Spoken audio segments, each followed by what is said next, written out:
오늘 하루를 커피로 시작하지 않았나요? 그럼 중세였다면 여러분은 지옥행입니다. 혹 덥다고 낮에 아이스크림을 먹지 않았나요? 그것도 지옥행입니다. 저녁으로 감자탕을 먹었어도 마찬가지입니다. 그건 악마가 심은 뿌리로 만든 음식이기 때문입니다. 간식으로 옥수수를 먹었어도 천국에 가긴 어려울 것입니다. 믿기 어렵겠지만 이건 모두 중세 기독교가 실제로 악마화했던 음식들입니다. 당시 교회는 이런 것들을 죄의 상징, 악마의 유혹으로 여겼습니다. 그런데 아이러니하게도 이 음식들이야말로 유럽을 살리고 나중엔 세계를 바꾸었습니다. 왜 이런 음식들이 금지됐을까요? 또 어떻게 살아남아 인류의 주식이 되었을까요? 중세 기독교가 금지했던 10가지 악마의 음식 이야기를 시작해봅니다. 첫 번째, 설탕입니다. 유럽인들은 11세기 십자군 전쟁을 계기로 중동에서 사탕수수를 정제한 흰 가루를 처음 접하게 됩니다. 바로 설탕이죠. 혀끝에서 사르르 녹는 이 단맛은 당시 유럽인들에게 엄청난 충격이었습니다.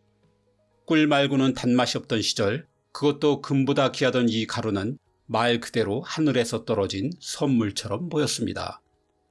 영국의 헨리 3세는 설탕을 처음 맛본 뒤 신의 돌이라 불렀고, 프랑스 귀족들은 설탕을 약처럼 음미하는 것이 유행이었습니다. 설탕은 치료약이자 보양식이었고, 부자들은 손님에게 설탕 조각을 하나 건네는 걸 최고의 환대로 삼았습니다. 하지만 교회의 생각은 전혀 달랐습니다. 이 낯선 가루는 교회의 눈엔 결코 순수한 선물이 아니었습니다. 우선 성경 어디에도 등장하지 않는다는 점에서 의심을 샀습니다. 이슬람 세계를 통해 유입됐다는 출신도 문제였습니다. 결정적으로 설탕은 사람의 욕망을 자극했습니다. 수도원에서는 설탕이 금욕을 해치고 식욕과 탐식을 유발한다고 보았습니다. 실제로 몇몇 수도원에서는 단맛 나는 음식을 제한했고, 설탕을 몰래 먹은 수도사들은 고해성사나 독방기도를 벌로 받았습니다. 쾌락은 죄였고 설탕은 죄의 문을 여는 열쇠처럼 여겨졌던 거죠. 그런데 이 죄의 문은 의외로 쉽게 열렸습니다. 15세기 이후 포르투갈과 스페인이 식민지에서 사탕수수를 대량 생산하면서 설탕 가격이 떨어졌습니다. 귀족을 넘어서 중산층까지 소비할 수 있게 된 거죠.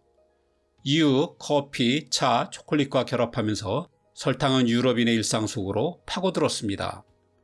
마르세유와 런던, 암스테르담과 같은 항구 도시는 설탕 무역의 중심지가 되었고, 설탕은 단순한 기호품을 넘어 유럽의 소비문화, 제국주의, 그리고 자본주의의 달콤한 출발점이 되었습니다. 두 번째, 감자입니다. 남미 안데스가 원산지인 감자는 스페인 정복자들이 처음 유럽으로 가져왔습니다. 16세기 중반 선박 화물로 실려온 감자는 생김새부터 불쾌했습니다. 땅속에서 자라고 울퉁불퉁한 흙덩이처럼 생긴 이 괴상한 작물에 유럽인들은 선뜻 손을 대지 않았죠. 맛도 낯설고 익히기 전엔 독성도 있어서 사람들은 감자를 마치 독초처럼 경계했습니다. 일부 지역에서는 감자를 동물 사료로 쓰거나 가난한 농민이 몰래 먹는 음식 정도로 취급했습니다. 감자에 대해 유럽인들이 품었던 공포에는 종교도 한몫했습니다. 성경 어디에도 감자는 등장하지 않았습니다. 게다가 감자는 씨앗을 뿌려 자라는 것이 아니라 덩이 줄기를 잘라 흙에 묻기만 해도 번식했습니다. 중세 기독교 세계관에서 생명은 씨앗을 통해 전해지는 신의 질서를 따라야 했습니다. 그런데 감자는 그 질서를 거스르고 스스로 증식하는 것처럼 보였죠. 사람들은 감자를 사탄이 만든 생명체로 받아들였고 위험한 작물이라는 인식이 퍼지게 되었습니다. 이 감자에 대한 더 재미있는 이야기는 종교 재판에서 화형까지 당했던 험난한 감자의 유럽 정착기 영상을 보시기 바랍니다. 세 번째, 커피입니다. 유럽인들이 처음 커피를 접한 것은 16세기 이탈리아 상인들을 통해서였습니다. 특히 베네치아 항구를 통해 들어온 커피는 아랍의 와인이라고 불렸습니다. 와인처럼 색이 어둡고 자극적이며 각성 효과가 있었기 때문입니다. 하지만 얼마 지나지 않아 커피는 곧 악마의 음료로 낙인 찍혔습니다. 이유는 분명했습니다. 첫째, 이슬람 문화권에서 유래했고, 둘째, 인간의 정신을 자극해 쾌감을 유도한다는 점이었습니다. 특히 밤새 깨어 기도하는 이슬람 수행자들이 커피를 즐겨 마신다는 정보는 교회를 매우 불쾌하게 했습니다. 경건한 기도는 신의 은총으로 이루어져야 했습니다. 그런데 이 교도에 쓴 물약을 이용하는 것이라면 그건 사탄의 도구에 기대는 행위인 거죠. 실제로 커피를 두고 교황청 내에서는 한동안 논쟁이 이어졌고 사탄이 그리스도인들을 유혹하려 만든 음료라는 주장까지 등장했습니다.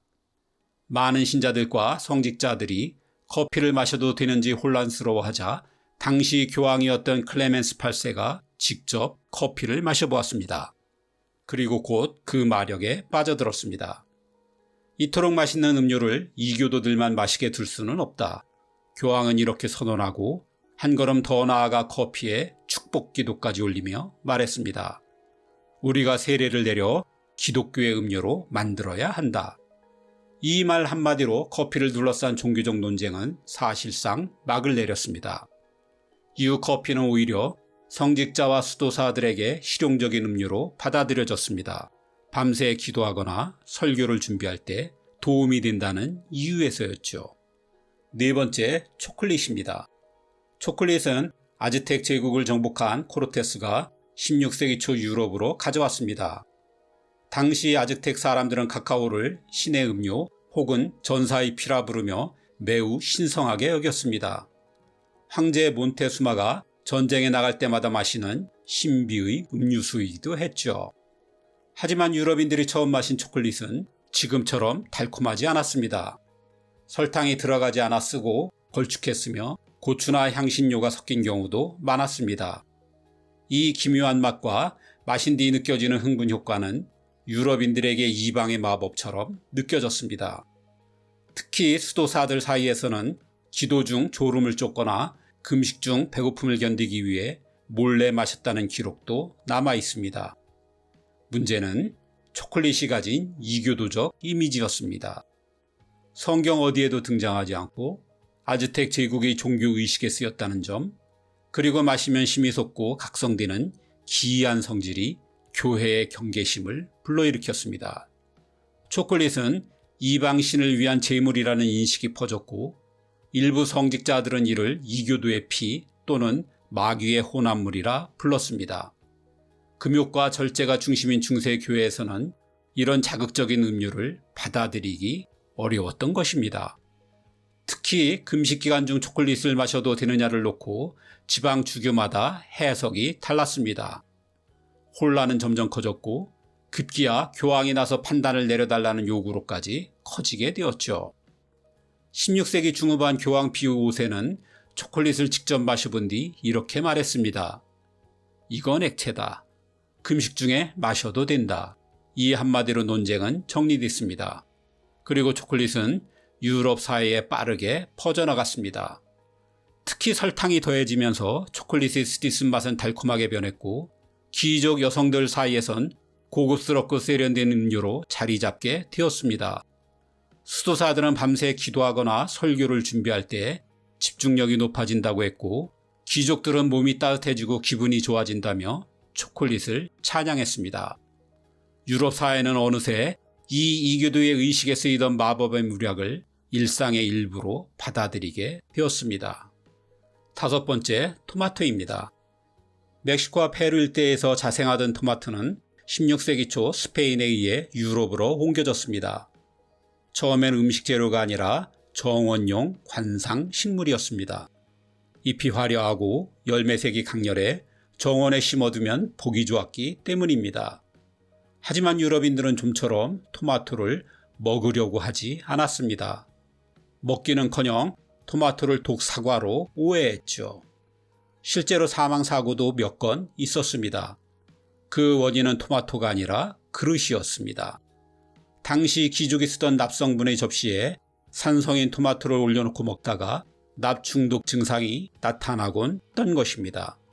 토마토는 교회가 만든 악마적 이미지에도 정확히 부합하는 작물이었습니다.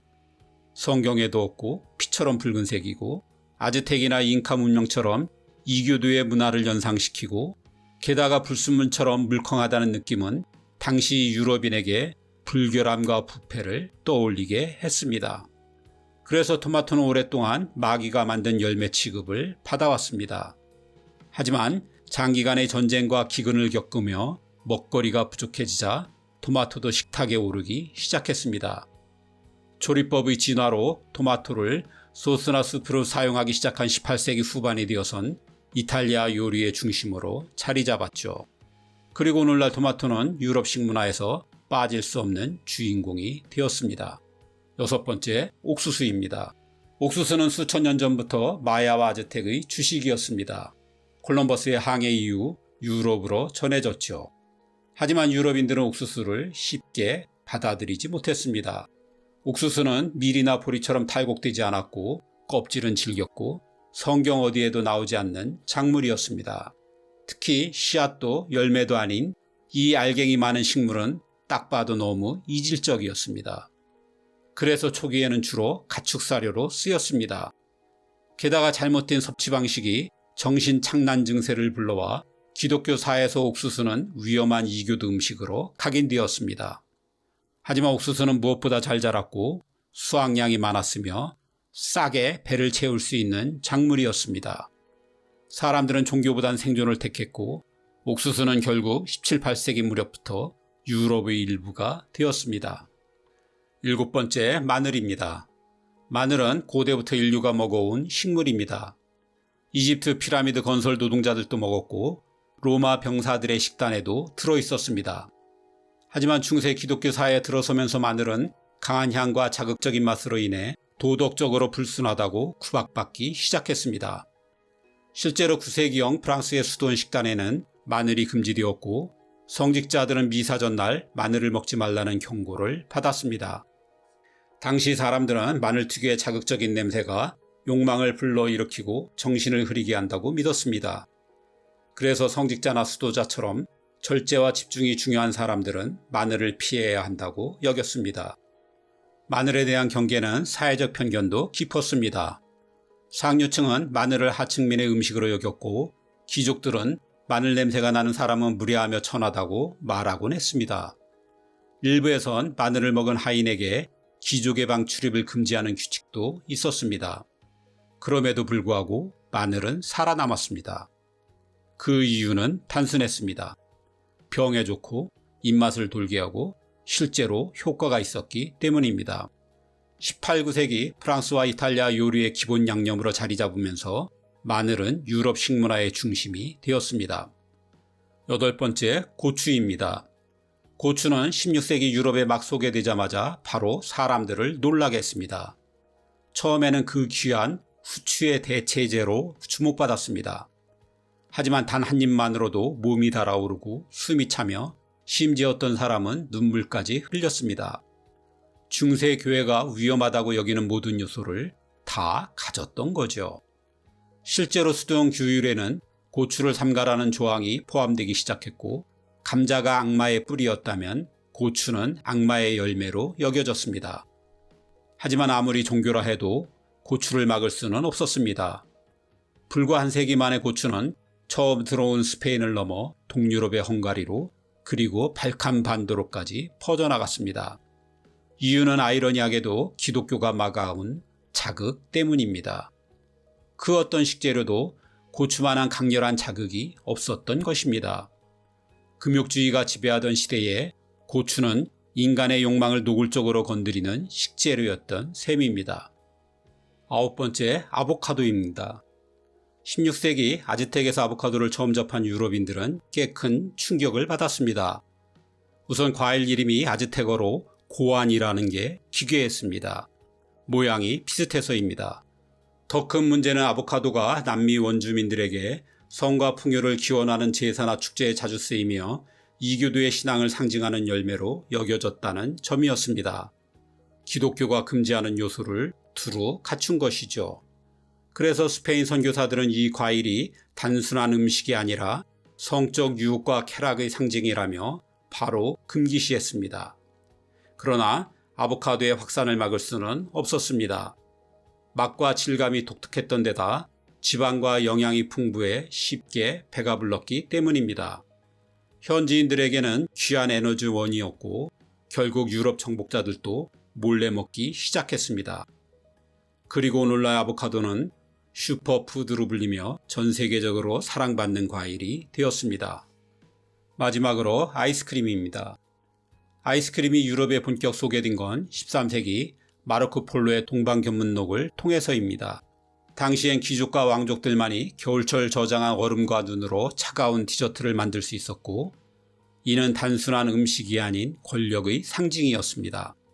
하지만 중세교회는 아이스크림을 곱게 보지 않았습니다. 그 차가운 감촉과 달콤함은 지나치게 관능적이었고 특히 여성과 아이들을 타락시킬 수 있다고 우려했습니다. 성직자들은 혀에 닿는 찰나의 쾌락이 감각적 욕망을 부추긴다고 경고했죠. 하지만 이 치명적인 매력의 디저트를 누가 막을 수 있겠습니까? 종교의 경고에도 아랑곳하지 않고 왕족과 귀족들은 설탕과 우유를 섞어 만들어내는 기술까지 발전시켰습니다. 시간이 지나며 이 기술은 점차 대중화되었고 17세기 이후에는 유럽 전역의 도시에서 아이스크림을 파는 상인들이 등장했습니다. 그리고 산업혁명 이후 냉장 기술이 발전하자 아이스크림은 더 이상 사치가 아닌 일상의 간식으로 자리 잡게 되었습니다. 이상 10가지는 중세 기독교가 한때 악마의 음식으로 낙인 찍었던 대표 사례들입니다. 하지만 이 외에도 당시 교회가 경계한 식품들은 여럿 있었습니다. 바나나, 가지, 버섯, 양파, 차도 한때 금지였죠. 기독교의 금욕주의와 배타성, 성경 중심주의가 새로운 음식의 도덕적 낙인을 찍었습니다. 하지만 그 어떤 금기도 현실을 이기지는 못했습니다. 민중은 굶주림 앞에서 신앙보다 생존을 택했고 귀족들은 새로운 맛과 사치로 계급을 드러냈으며 수도사들은 밤샘 기도나 긴 설교를 위해 실용성을 받아들였습니다. 상인들은 이 모든 금기를 교역의 기회로 바꾸기도 했죠. 결국 금기를 이긴 건 신앙이 아니라 욕망이었습니다. 그 선택이 오늘날 우리가 즐기는 풍요로운 식탁을 만들었고 한때 지옥행이란 경고가 붙었던 음식들을 지금 우리는 아무렇지 않게 먹고 마십니다. 그 쾌락을 거리낌 없이 즐길 수 있다는 것 자체가 인간이 치열하게 싸워 얻어낸 긴 여정의 결과입니다.